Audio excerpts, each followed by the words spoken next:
அதாவது காரிய தடைன்னும் போது முக்கியமா வழிபாட்டு முறைகள்ல ஆண்கள் வேண்டும் போதுக்கும் பெண்கள் வேண்டதுக்கும் வித்தியாசம் இருக்கு. ஏன்னா குடும்பத்தின் தலை காரியத்தை தொட்டாலும் எனக்கு தடையா இருக்கு, எதுவுமே எனக்கு கை கூட மாட்டேங்குது அப்படின்ன கூடியவங்க இந்த தீபத்தை போடும் கிடைக்கிறதே ரொம்ப கஷ்டம். அதுல இருந்து கொண்டு வந்திருக்கக்கூடிய இது ஒரு பரிகாரத்துக்கு மட்டுமே உரிய ஸ்தாபனம். சிருஷ்டி ஒளி எங்கள் சிருஷ்டி ஒளி, சிருஷ்டி ஒளி எங்கள் சிருஷ்டி ஒளி, வாழ்வை மாற்றும் சிருஷ்டி ஒளி. நேயர்கள் அனைவருக்கும் அன்பான வணக்கங்கள். இன்னைக்கு நம்ம யாரை சந்திக்க வந்திருக்கோம் அப்படின்னு பாத்தீங்கன்னா, தான் தோன்றி சாய்பாபா ஆலயம் புவனேஸ்வரி கஷேத்திரத்துல அருள்வாக்கு சொல்லக்கூடிய காளி மாதாஜி அம்மா அவர்களை தான் சந்திக்க வந்திருக்கோம். அம்மா வணக்கம். வணக்கம்மா.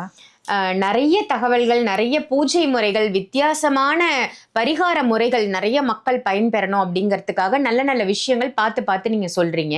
அந்த வகையில காரிய தடை அப்படிங்கிறது எல்லாருக்குமே இருக்குமா? இந்த காலகட்டத்துல எந்த காரியம் எடுத்தாலும் அது சக்சஸ் ஆகல, ஒரு தடை வந்துருது அப்படின்னா காரிய தடை விலகுவதற்கு பெண்கள் செய்ய வேண்டிய மிக முக்கியமான ஒரு தீப முறையை பத்தி சொல்லுங்கம்மா. கண்டிப்பாம்மா. அனைவரும் சர்வ கடாட்சம் பெருக. தான் தோன்றி ருத்ர ஸ்ரீ ஷீரடி சாய்பாபா புவனேஸ்வரி கஷேத்திரத்துலேருந்து ஒரு அதாவது காரிய தடைன்னும் போது முக்கியமா வழிபாட்டு முறைகள்ல ஆண்கள் வேண்டும் போதுக்கும் பெண்கள் வேண்டதுக்கும் வித்தியாசம் இருக்கு. ஏன்னா குடும்பத்தின் தலைவி வேண்டும் போது அந்த குடும்பமே நல்லா இருக்கக்கூடிய ஒரு தன்மை கிடைக்கும். அப்படின்னும் போது இப்ப நம்ம நீங்க கேட்டதுக்கு உண்டான ஒரு விஷயம் கபால தீபம். இது கபால ஓடு. இந்த கபால ஓட்டுல இந்த இடத்துல வந்து பாத்தீங்கன்னா பல வண்ணங்கள்ல கொண்டு வந்திருக்கிறோம் இந்த கபால இதுல வந்து பாத்தீங்க அப்படின்னா கருப்பு வெந்தயம், அந்த கருப்பு வெந்தயத்தை இதுல பரப்பி அதன் மீது அரச இலையை வைத்து அதற்கு மேல ஒரு தீபத்தை போடணும். அப்படி ஒரு தீபத்தை போடும்போது காரிய தடை, எந்த காரியத்தை தொட்டாலும் எனக்கு தடையா இருக்கு, எதுவுமே எனக்கு கை கூட மாட்டேங்குது அப்படின்ன கூடியவங்க இந்த தீபத்தை போடும்போது கண்டிப்பாக உங்க வீட்டில் இருக்கக்கூடிய காரிய தடை விலகும். இதோட வந்து பாத்தீங்க அப்படின்னா இதை மட்டும் கொடுக்கல, இதுக்கு கருப்பு வெந்தயம், அதுக்கப்புறம் தீபம், இது எல்லாம் சேர்த்து தான் நம்ம வந்து கொடுக்குறோம். அதில் வந்து நீங்கள் தீபம் போடும்போது காரிய தடை நிவர்த்தி ஆகிறத கண்கூட பார்க்க முடியும்.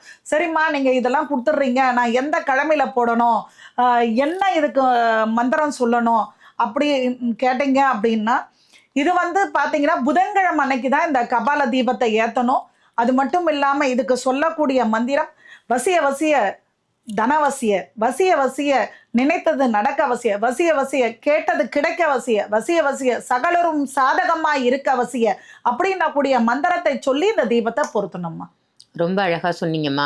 இப்ப காரிய தடை அப்படிங்கும் போது எல்லாருக்கும் ஒரே வகையான விஷயங்கள் இருக்காது, ஒவ்வொருத்தருக்கும் மாறுபாடுகள் இருக்கும். எந்த காரிய தடைக்கு குறிப்பாக இந்த தீபத்தை ஏற்றுவது சிறப்பு? அதாவது வந்துமா, தொழில் முன்னேற்றம் இல்லாதவங்க, அதுக்கப்புறம் வீட்டில் வந்து சுபகாரியம் பண்ண முடியாதவங்க, அதுக்கப்புறம் வந்து ஏதோ ஒரு வீடை வாங்கணும்னு நினைக்கிறாங்க, இடம் வாங்கணும்னு நினைக்கிறாங்க, ஒரு நகை வாங்கணும்னு நினைக்கிறாங்க, ஆனால் பணம் கையில் இருந்தும் அதெல்லாம் பண்ண முடியலன்றவங்க இந்த தீபத்தை பொறுத்தலாம். குறிப்பாக இந்த தீபத்தில் வந்து பார்த்தீங்கன்னா உள்ள ஒரு விசேஷம் என்னன்னா, குலதெய்வத்தினுடைய அனுகிரகத்தை பெற்று தரக்கூடிய இலுப்பை எண்ணெயில மட்டும்தான் ஏற்றணும். ஓ, இலுப்பை எண்ணெய் மட்டும்தான் இதுக்கு வந்து பயன்படுத்த உகந்தது. ஆமா ஆமா. ஏன்னா குலதெய்வத்தினுடைய அனுகிரகம் இருந்தாதானம்மா எதை வேணாலும் சாதிக்க முடியும். அதனால குலதெய்வத்தையே அழைச்சி நிப்பாட்டக்கூடிய ஒரு எண்ணெய் எதுன்னா இலுப்பை எண்ணெய். அந்த குலதெய்வத்தை நிலையாக நிப்பாட்டக்கூடிய தன்மை எதுக்கு உண்டுன்னா இந்த கபால ஓடுக்கு உண்டு. எப்படிமா உங்களுக்கு இந்த மாதிரியான சிந்தனைகள்லாம் வருது? ஏன்னா நிறைய பொருட்கள், நீங்க அந்த எண்ணெயா இருக்கட்டும், மூலிகை பொருட்களா இருக்கட்டும், இல்ல ஸ்டோன்ஸா இருக்கட்டும், இந்த மாதிரி விஷயங்களை தேடி தேடி மக்களுக்கு கொண்டு போய் சேர்க்கணும் அப்படின்ற அந்த எண்ணம், அந்த தோன்றல் வந்து எப்படி வருது? அதாவதும்மா, நான் வசதியான குடும்பத்துல பிறந்திருந்தாலும் எனக்கும் ஒரு காலகட்டத்துல பல கஷ்டங்கள் வந்து சேர்ந்திருக்கு. அப்படி ஒரு கஷ்டங்களை அனுபவிக்கும் போது பல தேடுதல்கள்.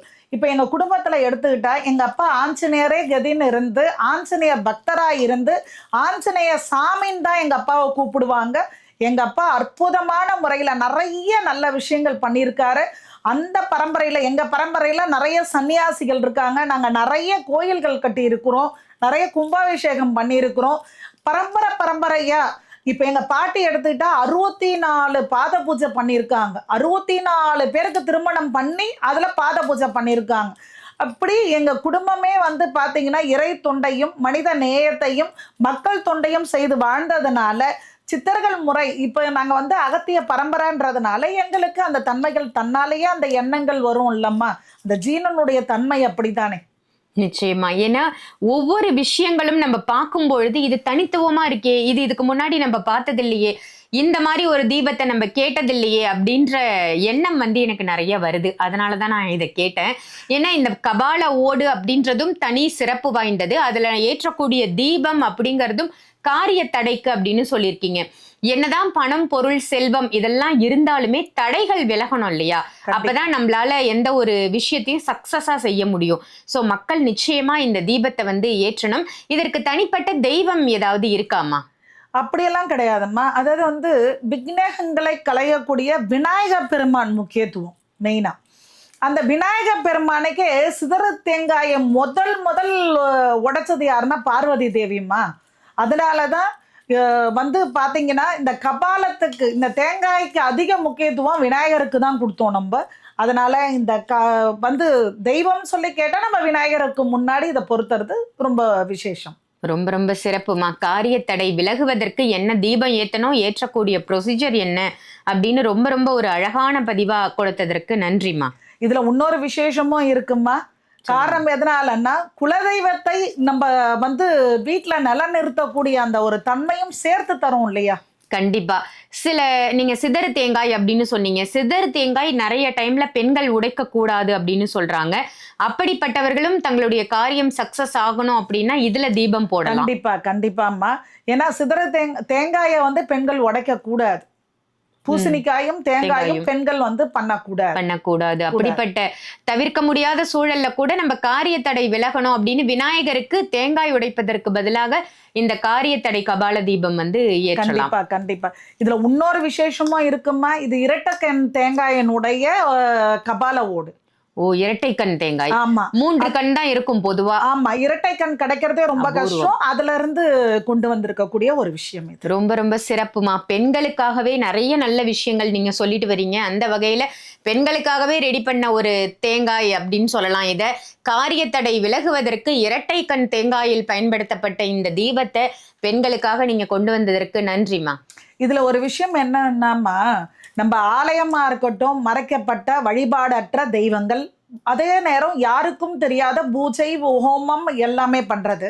நம்ம சிருஷ்டி ஒளியா பாத்தீங்க அப்படின்னா இதுவரைக்கும் யாருமே செய்ய முடியாத கிடைக்காத அந்த மாதிரி பொருட்கள். ஏன்னா இது ஒரு பரிகாரத்துக்கு மட்டுமே உரிய ஸ்தாபனம். எனக்கு பிரச்சனை இருக்கு அப்படின்னா, எனக்கு உடம்பு சரியில்லை, டாக்டர் முடிஞ்சா பாக்குறோம், முடியல நம்ம ஒரு மெடிக்கல் ஷாப்ல மெடிசன் வாங்கி போட்டுக்கிறோம். ஆனா இந்த இடத்துல டாக்டரும் இருப்பாங்க, மெடிசனும் இருக்கும். காரணம் எதனாலன்னா பிரச்சனையை வந்து சொன்னாலே இந்த இடத்துல அத்தனை பொருட்களும் எடுத்து உங்ககிட்ட கொடுத்துருவாங்க. போய் செய்த நிமிஷம் உங்க பிரச்சனைகள் அனைத்துமே தீரக்கூடிய அற்புதமான ஒரு இடமா தான் இந்த இடத்த வச்சிருக்கேன். ஏன்னா நான் நிறைய பிரச்சனைகளையும் நிறைய வேலைகளையும் வெளியே சுத்திட்டு இருக்கக்கூடிய ஒரு ஆள். எல்லா நேரமும் நான் இருக்கிறது இல்லை. சில நேரம் தான் ஆட்களை பார்க்குறேன், சில நேரம் தான் வந்து பண்ண முடியுது. அப்படின்னும் போது இந்த இடம் வந்து உங்களுக்கு நல்ல ஒரு பரிகாரத்தையும் பிரச்சனைகளை தீர்க்கக்கூடிய இடமாவும் இருக்கணும்ன்றதுக்கு தான் இந்த ஸ்தாபனத்தையே உருவாக்கி இருக்கம்மா. ரொம்ப சிறப்புமா. ஏன்னா நிறைய பொருட்கள் நம்ம சிருஷ்டி ஒளியிலையும் இருக்கு. ஒவ்வொரு பொருளோட தன்மையிலையும் அதை பயன்படுத்தி மக்கள் அடைகிற பலன்லையும் உங்களை தான் நான் அதில் பார்க்குறேன் அப்படின்னு சொல்லணும். எத்தனையோ பேர் இங்கே வந்து சொல்லுவாங்க, நான் இந்த தீபம் போட்டேன், எனக்கு அது சரியாயிடுச்சு, நான் இதை பயன்படுத்தினேன், என் பொண்ணுக்கு திருமணம் நடந்துருச்சுன்னு நிறைய விஷயங்கள் நம்ம ஃபீட்பேக் கேட்கும்போது நிச்சயமா அம்மாவால மட்டும்தான் இது சாத்தியம் அப்படின்னு நானும் பாலாஜியும் அடிக்கடி பேசிப்போம். நிதர்சனமான உண்மை அது. ஏன்னா இப்படி ஒரு தீபத்தையே நீங்க கொண்டு வந்திருக்கீங்க, மக்களுக்கு தெரியணும் இதெல்லாம் இருந்தது, மறைக்கப்பட்டுருச்சு, இதை மறுபடியும் நம்ம கொண்டு வரணும், இப்ப இருக்கக்கூடிய மக்கள் பயன்படுத்தணும் அப்படின்னு சொல்லி ஒவ்வொரு விஷயமும் பார்த்து பார்த்து செய்யறதற்கு ரொம்ப ரொம்ப நன்றிமா. ஜெய் சாய். सृष्टि ओली